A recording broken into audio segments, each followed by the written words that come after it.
अस्सलामुअलैकुम, this is me Babar signing in.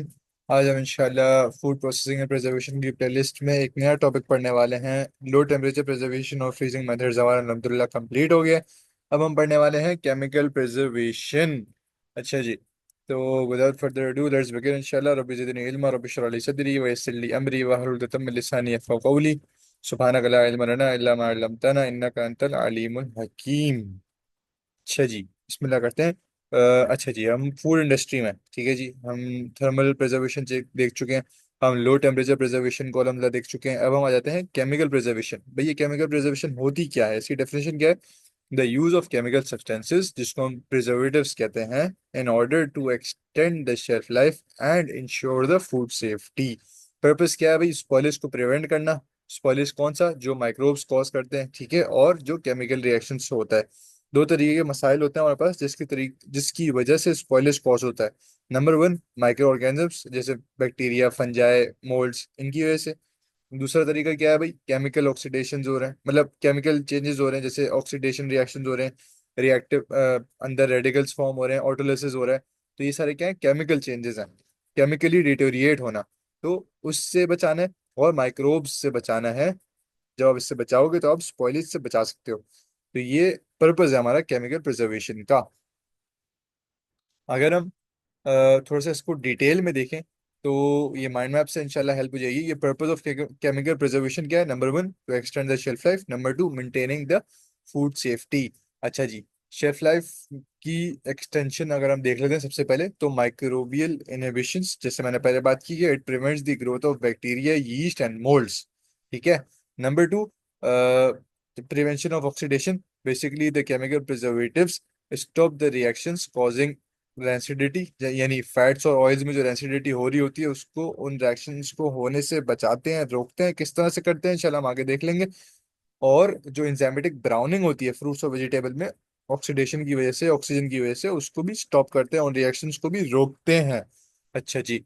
Number two, shelf life extension में अगर हम दोनों चीजों को डिस्कस कर चुके हैं, माइक्रोवेव इनहिबिशन को भी देख चुके हैं और प्रिवेंटिंग ऑक्सीडेशन को भी देख चुके हैं। अगर हम मेंटेनिंग फूड सेफ्टी की बात करें तो अगर हम इसको सब टॉपिक्स में डिवाइड करें तो हमारे पास एक टॉपिक आता है पैथोजन कंट्रोल्स। वो क्या है कि हार्मफुल पैथोजन की ग्रोथ को इनहिबिट करना।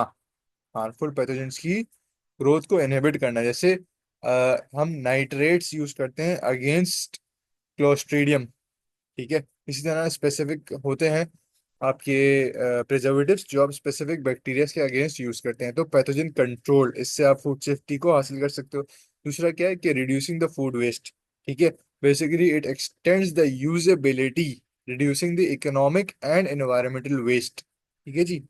इसके बाद हम देखेंगे कुछ कॉमन केमिकल प्रिजर्वेटिव्स और उनका मोड ऑफ एक्शन। अच्छा जी, तो इसमें टोटल एक बेंजोइड है, नंबर वन। फिर सॉर्बेट है, नाइट्रेट, नाइट्राइड है, प्रोपिनोएट है, सल्फाइड्स, पांच हैं। ठीक है जी। शॉर्ट शॉर्ट में इंशाल्लाह इसको देख लेंगे। अगर हम बेंजोएट की बात करें, जैसे इसकी एग्जांपल क्या आती है बेंजोएट की? Sodium benzoate. ठीक है, उसको आप अगर यूज करते हैं, इसका मोड ऑफ एक्शन क्या है? It lowers the microbial cell pH and disturbs the metabolism. ठीक है जी। यूजेस इसके कहाँ का इस्तेमाल होता है? एसिडिक फूड्स में यूज होगा, जैसे सैलेड ड्रेसिंग में यूज हो गया, कार्बोनेटेड ड्रिंक्स में यूज हो गया, जैम्स में यूज हो गया। अच्छा जी। मजे की बात ये, इसका मोड ऑफ एक्शन क्या है कि it lowers the microbial cell pH and disturbs the metabolism. भाई जब पीएच को आपने डिस्टर्ब कर दिया, पीएच को आपने चेंज कर दिया, लो कर दिया, जब आप पीएच को चेंज कर देते हैं ना, तो मेटाबॉलिज्म स्पेसिफिक आपके वो कर रहे होते हैं ना, एंजाइम्स कैरी आउट कर रहे होते हैं मेटाबॉलिज्म के रिएक्शंस। तो उनको जब ऑप्टिमल पीएच नहीं मिलेगा, जब उनको ऑप्टिमल पीएच नहीं मिलेगा तो ला मुहाला उनका मेटाबॉलिज्म डिस्टर्ब हो जाएगा, उनका मेटाबॉलिज्म खराब हो जाएगा, उसके चांसेस हैं। है ना? तो इसका काम करने का तरीका ये है, जब मेटाबॉलिज्म खराब होगा, जब रिएक्शंस खराब होंगे, तो एनर्जी प्रोडक्शन नहीं हो सकती, रिप्रोडक्शन नहीं हो सकती। बहुत सारे लाइफ कैरिंग आपके मेटाबॉलिक रिएक्शंस होते हैं जिसको आपने तंग कर दिया, डिस्टर्ब कर दिया, रोक दिया, इनहिबिट कर दिया, कम कर दिया। वो किस तरह से कि आपने पीएच को डिस्टर्ब कर दिया। तो बेंजोएट क्या करता है? Micro it lowers the microbial cell pH, यानी उसको एसिडिक की तरफ ले जाता है। इसीलिए आप इसको एसिडिक खानों में यूज करते हो, ताकि उसका फ्लेवर का कोई इतना ज्यादा नेगेटिव इंपैक्ट ना पड़े। देख रहे हैं आप? इसीलिए आप इसको एसिडिक फूड में यूज करते हो। क्यों? क्योंकि ये करते ही पीएच को लो है, जब लोअर करेगा एसिडिक करेगा और एसिडिक करके ही काम करता है, तो आप उसको बेहतर है कि एसिडिक फूड में यूज करो, जैसे आप सैलेड ड्रेसिंग में यूज कर सकते हो, कार्बोनेटेड ड्रिंक्स में यूज कर सकते हो, जैम्स में यूज कर सकते हो। ठीक है जी। इसी तरह अगर हम सॉर्बेट पे आते हैं, तो इसकी एग्जांपल है पोटेशियम सॉर्बेट। अब इसका मोड ऑफ एक्शन क्या है? It interferes with the enzyme systems of yeast, mould and fungi. ज्यादातर कहाँ यूज होता है? बेक्ड गुड जैसे चीज में यूज हो गया, बेकरी आइटम में यूज हो गया, ड्राइड फ्रूट्स में यूज हो गया, तो ये यहाँ पे यूज होता है। यूजेस याद करना बहुत जरूरी है, क्योंकि आगे केस स्टडीज में इसको यूज किया जा सकता है। अगर आपके पास कोई सवाल आए तो उसको इस तरह से सॉल्व करना होगा, और उसका मोड ऑफ एक्शन फिर एक्सप्लेन करना होगा कि किस तरह से ये काम करता है भाई। अच्छा जी। इसके बाद अगर हम आ जाते हैं नाइट्राइट्स और नाइट्रेट्स में, तो बेसिकली ये क्या करते हैं भाई? मोड ऑफ एक्शन क्या है? इनहिबिट्स दी बैक्टीरियल रेस्पिरेशन, नंबर वन। और नंबर टू, इसका एक और एक जिमनी तौर पे फायदा क्या है? कि imparts pink colour on meat. और कहाँ कहाँ यूज होता है? क्योर्ड मीट्स में यूज होता है, जैसे सॉसेज वगैरह में यूज होता है ज्यादातर, नाइट्रेट और नाइट्राइट्स। ठीक है जी। सॉसेजेस वगैरह में यूज होते हैं। दो काम है इसके, बैक्टीरियल रेस्पिरेशन को इनहिबिट करेगा, नंबर टू पिंक कलर को इम्पार्ट करेगा मीट्स पे। ठीक है, गोश्त के आइटम में पिंक कलर देगा। तो दो फायदे हैं इसके। तो नाइट्राइट्स कहाँ यूज होंगे? मीट वाले आइटम में। इसी तरह सॉर्बेट की हम बात कर चुके हैं। इसके बाद अगर हम बात करते हैं आपके सल्फाइड की, तो इसमें एग्जांपल आती है आपके पास सल्फर डाइऑक्साइड।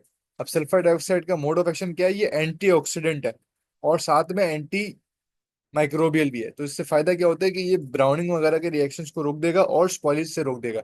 अब जब ब्राउनिंग की बात आई है, तो हम इसके यूजेस में कहाँ पे इसको यूज कर सकते हैं? फ्रूट्स में, वेजिटेबल्स में यूज कर सकते हैं। ठीक है, जैसे ड्राइड फ्रूट्स में इसको यूज किया जा सकता है, प्रोसेस्ड पोटैटोज में इसको यूज किया जा सकता है टू प्रिवेंट द ब्राउनिंग। ठीक है, ब्राउनिंग और स्पॉलिश से प्रिवेंट करने के लिए आप सल्फाइड्स को यूज करते हैं। एग्जाम्पल क्या है? Sulphur dioxide. इसी तरह आपका आता है प्रोपिनोएट। एग्जाम्पल क्या है? Calcium propionate. Mode of action क्या है? Disturbs the cell wall and the cell membrane of moulds and some bacteria. मतलब इसका मेन प्रोपिनोइड जो है ना, मेन अटैक करेगा आपके फंजाइस को, मोल्ड्स को, और कुछ बैक्टीरियाज को भी कर ही देगा। तो इस तरह से इसका मामला है। ज्यादातर कहाँ यूज होता है? ब्रेड में यूज होगा, बेकरी प्रोडक्ट्स में यूज होगा। ठीक है जी। तो ये कुछ केमिकल्स हैं और इनके मोड ऑफ एक्शन इस तरह से हैं। अगर हम देखते हैं केस स्टडी, तो नंबर वन केस स्टडी है preserving the fruit juice. Preserving the fruit juice. Fruit juice को आप प्रिजर्व करना चाह रहे हैं। चैलेंज आपके पास ये है कि आपने शेफ लाइफ को एक्सटेंड करना without compromising the taste. Solution में आप किस चीज को यूज करेंगे? बेंजोएट को यूज कर सकते हैं, सॉर्बेट को यूज कर सकते हैं to inhibit the mould and yeast growth. ठीक है, ताकि आपकी शेफ लाइफ बढ़ सके और फ्रूट जूस आपका प्रिजर्व रहे। इसके अलावा केस स्टडी अगर हम टू की बात करते हैं, केस स्टडी टू की अगर हम बात करें, तो ये है कि भाई केस स्टडी में ये दिया गया चैलेंज कि prevent the browning and spoilage in apricot. Apricot यानी ड्राइड फ्रूट्स में आपने ब्राउनिंग से प्रिवेंट करना है। तो इसमें सॉल्यूशन क्या है? Use sulphides. ठीक है, ताकि आप एंजाइमेटिक ब्राउनिंग को प्रिवेंट कर सकें। ये सारे वही हैं जो हमने पहले यूज किए थे, बस अब केस स्टडी के फॉर्म में सवाल आ रहे हैं। तो इसमें और आपको प्रॉपर लेबलिंग भी करनी है, क्योंकि सल्फाइड के जरिए जो है ना, किसी को एलर्जिक रिएक्शंस भी हो सकते हैं। इसी के अलावा एक और प्रॉब्लम सॉल्विंग या केस स्टडी का सिनेरियो है, वो ये कि बैक्टीरिया, वो बेकरी है एक, वहां पे मोल्ड यानी फंजाई के कुछ इश्यूज आ रहे हैं। चैलेंज ये है कि जो मोल्ड ग्रोथ है ना, वो हो रही है ब्रेड के प्रोडक्ट्स में, तो उसको कम करना है। सॉल्यूशन क्या है? Introduce propionates to inhibit the mould growth. ठीक है, and monitor the concentration to avoid off flavours. इस तरीके से ये हो सकता है। ठीक है जी। तो हमने इसमें तीन केस स्टडीज को देखा था फूड प्रिजर्वेशन की, और किस तरह से हम कौन कौन से प्रिजर्वेटिव्स कहाँ कहाँ डालेंगे, उस लिहाज से हमने इसका सॉल्यूशन दिया है। ठीक है जी। जैसे केस स्टडी वन थी, वहाँ पे हमने जूस की, फ्रेश जूस की शेल्फ बढ़ानी थी, तो हमने बेंजोइड और सॉर्बेट्स को अप्लाई किया है। इसके अलावा केस स्टडी टू थी कि ड्राई फ्रूट्स में आपने जो है वो ब्राउनिंग से बचाना है, तो उसका सॉल्यूशन था कि आप सल्फाइड को यूज करें। फिर हमारा था कि भाई बेकरी का आइटम है ब्रेड, अब ब्रेड में मोल्ड की ग्रोथ को टैकल करना है, तो किस तरह से होगा? आप प्रोपिनोइड को यूज कर सकते हैं। ठीक है जी। तो ये कुछ केस स्टडीज थी। इसके बाद एडवांटेजेस क्या है भाई केमिकल प्रिजर्वेशन के? नंबर वन कि ये कॉस्ट इफेक्टिव है। ठीक है जी। अफोर्डेबल है, इजी टू यूज है। नंबर टू इफेक्टिव है, यानी स्मॉल कंसंट्रेशन में बहुत ज्यादा आपको प्रोडक्टिविटी देता है। इसी तरह ये वर्सेटाइल है, यानी डिफरेंट फूड प्रोडक्ट्स पे यूज हो सकता है, बेवरेजेस पे, मीट पे, बेक आइटम पे, बहुत सारी चीज़ों पे यूज हो सकता है, वर्सटाइल है। ठीक है जी। इसके अलावा कुछ इसकी इम्पैक्ट्स की अगर हम बात करें तो कुछ टेस्ट और texture, can alter the flavour और टेक्सचर, यानी कुछ पॉजिटिव भी हो सकता है, नेगेटिव भी हो सकता है। नाइट्राइट्स जैसे पिंक कलर इम्पार्ट कर रहे थे, वो अच्छी बात है, कंज्यूमर प्रेफरेंस है, लेकिन अगर ऐसा भी हो सकता है कुछ ऑफ कलर दे दिया, ठीक है, कुछ माइनर टेक्सचर को डिग्रेड कर दिया, तो ये कुछ नेगेटिव इम्पैक्ट भी हो सकता है। इसी तरह न्यूट्रिशनल वैल्यू माइनर डिग्रेडेशन हो सकती है, इससे अगर हम सल्फाइड्स को यूज करेंगे तो उसमें B1, विटामिन B1 जो थायामाइन होता है, उसको रिड्यूस कर सकता है वो, तो माइनर न्यूट्रिशनल डिग्रेडेशन भी हो सकती है।